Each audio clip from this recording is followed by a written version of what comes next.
Anyone who's been a teenager and loves the adrenaline knows that exploring abandoned places is one of the most thrilling experiences there is.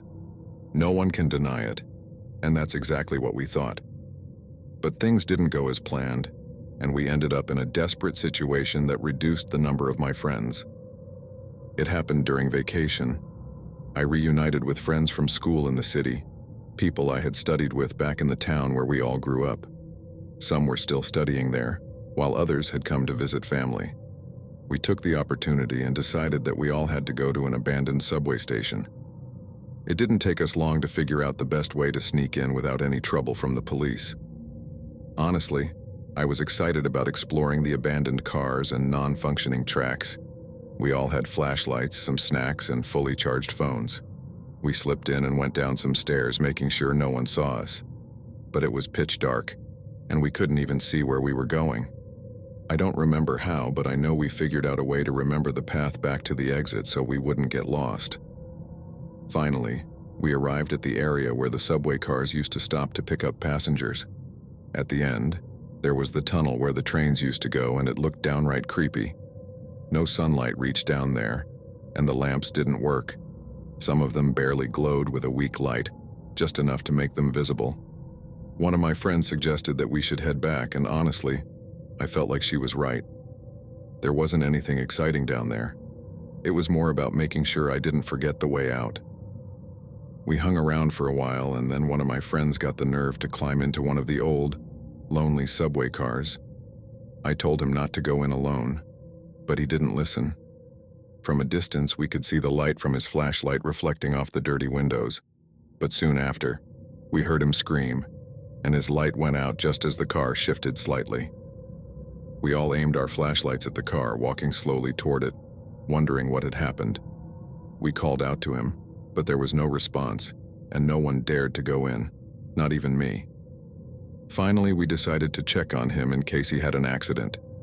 But when we got inside, we found him at the back, curled up on the floor, hugging his knees, staring off like he was in shock. We rushed to him and asked what had happened, but he didn't answer. He was trying to speak, but no words came out. He was completely terrified. Along with another friend, I helped him up to get him out of the car, and that's when he suddenly ran out screaming that there was something weird in that car. He said something had seen him from the other end and rushed toward him, but then it vanished. We all felt chills and ran out of there following him until we distanced ourselves from that car and hid in another one. Once we had calmed down, we asked him what he had seen, and this is what he told us. I was exploring and found that car, so I decided to get in. I shined my flashlight around, and there was nothing. I kept walking, but when I reached the back, I heard a noise near the door. I thought it was one of you, but when I turned around, I saw this strange figure. A woman, but something about her wasn't right. She was crouched down, staring at me, trying to smile, but with a really weird expression, like she didn't know how or it hurt to do it. I jumped, dropping my flashlight, and was left with just the little light coming through the windows, but I could still see her.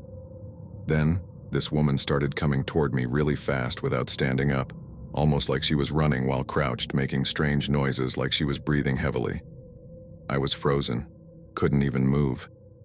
But just as she was about to grab me, she disappeared. We all stood in silence, listening to what our friend had told us. The fun idea of exploring that place had turned into regret for all of us. We didn't know what was hiding between those cars, something evil. We grabbed our things and started heading back the same way we came, being very careful not to run into that figure. But as we were leaving, far off in the darkness, we began to hear a mix of screams and sobbing, a heart-wrenching wail that made our skin crawl. We started running, completely terrified, not knowing what was making that sound. The screams got louder, even though we were getting farther away. The screaming sounded so close, just about 30 feet away, when we finally reached the entrance and escaped that horrible place. Later, I had to ask workers and people familiar with that station. After talking to several, I found out that all kinds of things had happened in that abandoned place. Homeless people would sleep there. People used drugs, vandalism, crime, and darker, more terrible things.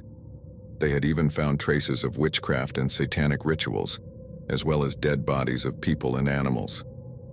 I don't know what my friend saw or what we heard that night.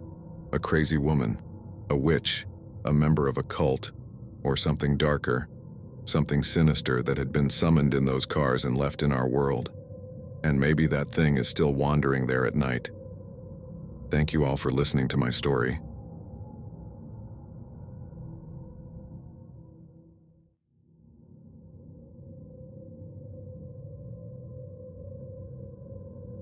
I have always been a solitary person but curious.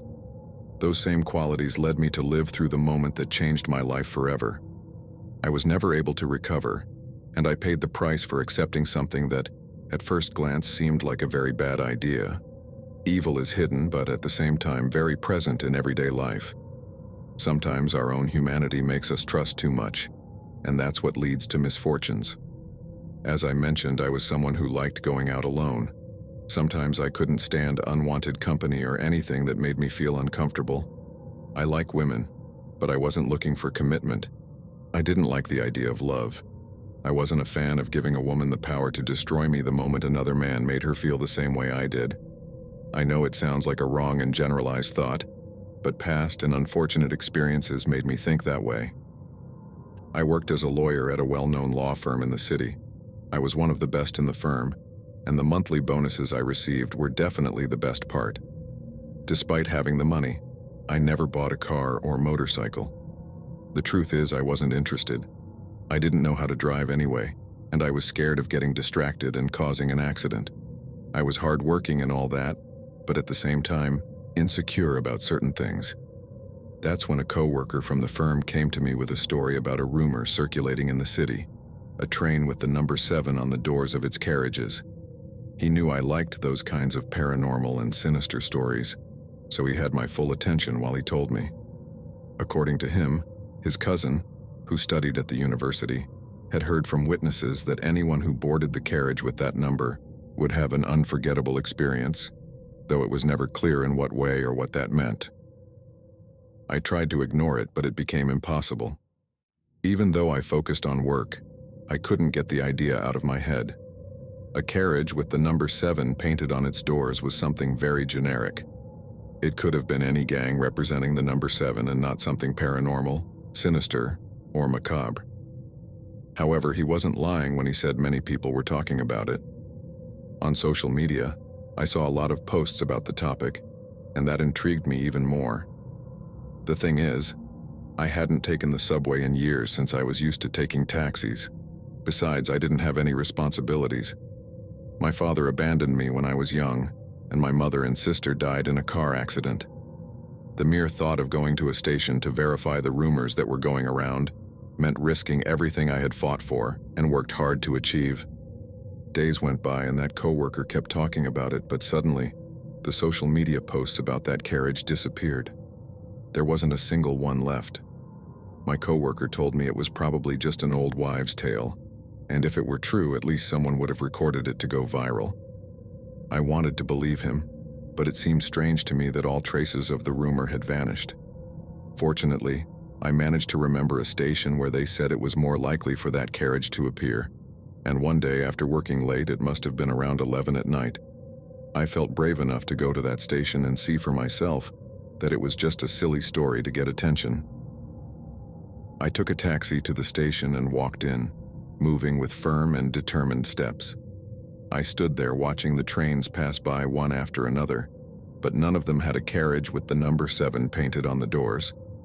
I decided to give up and was about to turn around to take a taxi and go home, but then I realized the subway would drop me off close to home anyway, so I decided to board the next train that arrived.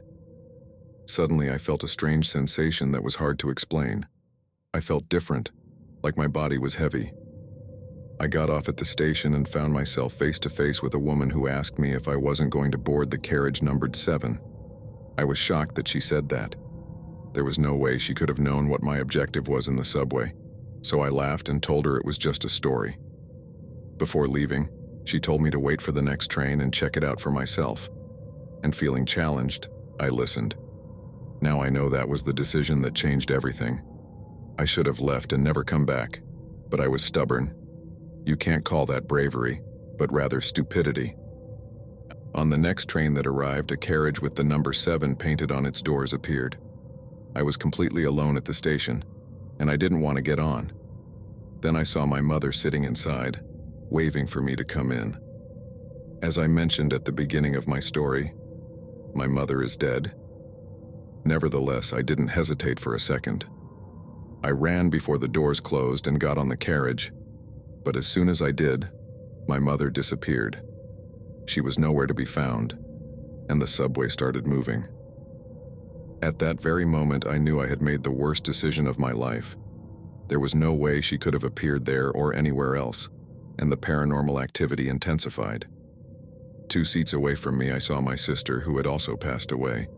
I expected a smile from her, but instead, she insulted me, telling me I was worthless, that I was disgusting, and throwing a barrage of cruel and hurtful insults. My mother appeared behind me again and told me she never wanted to have me, and that my father leaving us was my fault. I screamed and cried as I ran to another carriage, telling myself that none of this could be real. I thought I had been drugged or something, but then things got worse. I found myself face to face with people in a grotesque state, like decomposing corpses, with cold, lifeless eyes. The carriage was full, and then the subway lights went out. Everyone began beating me viciously while my mother and sister reappeared to insult and humiliate me. No one heard my screams, and the horrible experience continued until I suddenly lost consciousness. I woke up in a hospital where they told me it seemed a gang had beaten me up in the subway and left me there. At least that confirmed that some part of what I experienced was real, though the real damage was to my mind. I was traumatized, unable to focus on work anymore, which cost me my job and my license. My personality changed completely after that day. I don't understand how all that happened, whether it was real or some kind of hallucination, but it felt very real.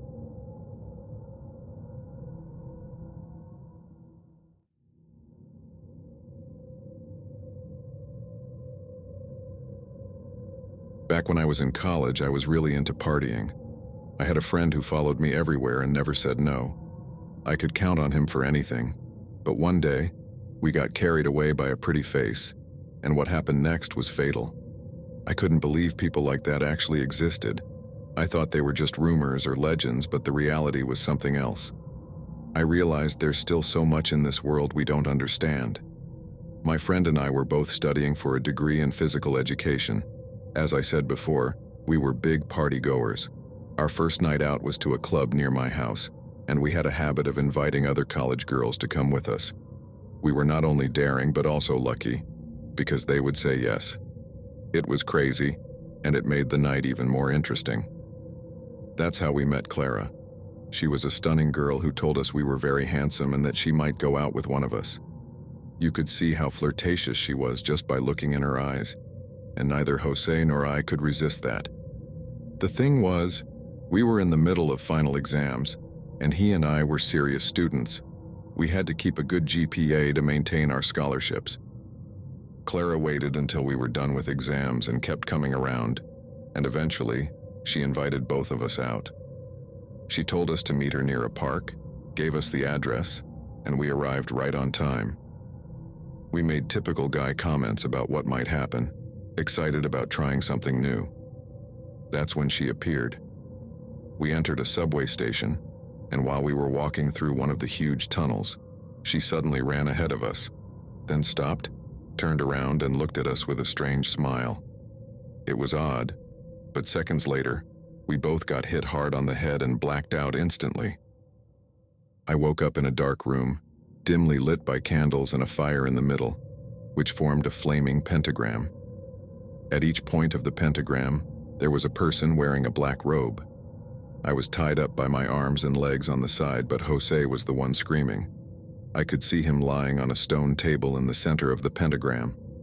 The people started chanting in some strange language, and Clara was standing next to me. She mocked us for being so pathetic and whispered to me not to close my eyes. She disappeared into the darkness, and then I saw each of the robed figures pull out a knife and move toward Jose. I shouted for them to stop, and he did too. The fire didn't seem to burn them, like it was some kind of illusion, and then they began to stab him deeply with the knives. My friend's agonized screams were gut-wrenching. They made me tremble and cry at the same time, and yet that wasn't even the worst part. The flames seemed to take on shapes, like something was emerging from them. I squinted, trying to see, and I saw demons with horns and fangs screaming. The sounds blended with my friend's cries and the sickening noise of knives plunging in and out of his body. It was a satanic cult. I wanted to stand up and run, but even if I hadn't been tied down, I wouldn't have been able to. The flames turned blood red. My friend's screams stopped, but his body kept convulsing. The people stepped back and poured more gasoline, which made the fire roar and consume Jose's body. For some reason, the flames didn't go beyond the circle. When they finally died down, the people came over to me and waited for Clara to reappear. She told me they were going to let me live so I could tell the story of the cult in the subway stations, and that I shouldn't bother going to the police. She said they would find out, but I still don't know what she meant by that. When I woke up again, they were long gone with new identities, just like she said. They knocked me out for a second time, and I woke up slumped against a wall in the subway station. I went back home, but I didn't tell anyone. Jose was reported missing, and later, the news came out that a burned body had been found in a room at the subway station. They couldn't identify it, but I never recovered mentally from something like that. There really are evil people, truly terrifying people, and all the time I feel like they're out there watching me, maybe waiting to do the same thing to me someday.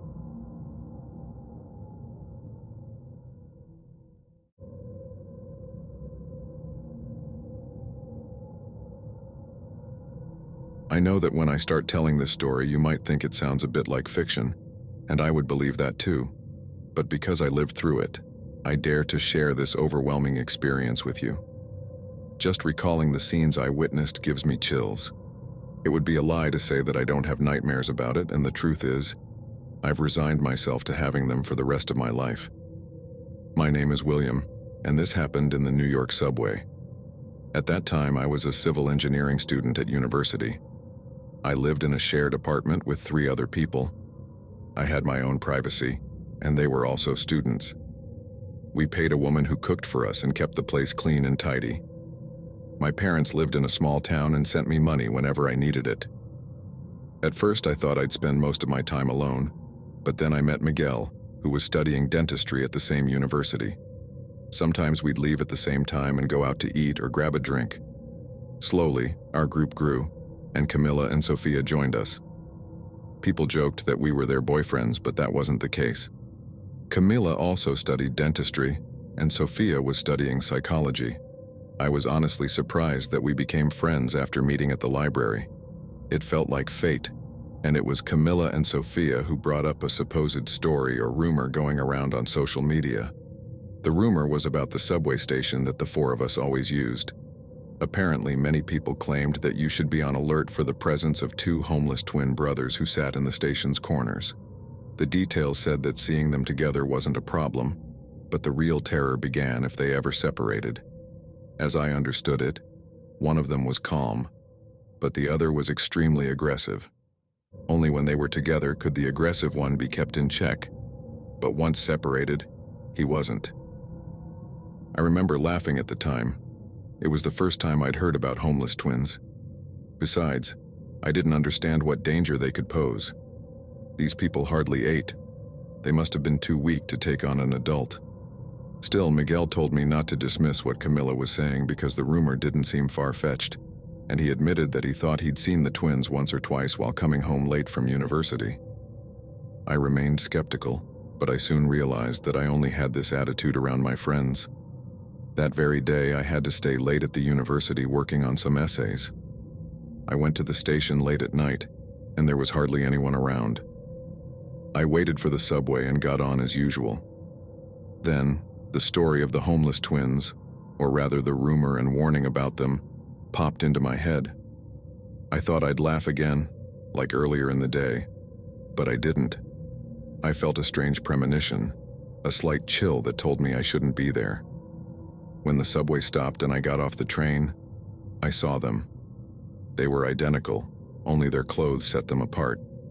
They even seemed to have the same dirt stains. They looked at me seriously, but then turned away and ignored me. I didn't even pass close to them. The stairs were on the other side.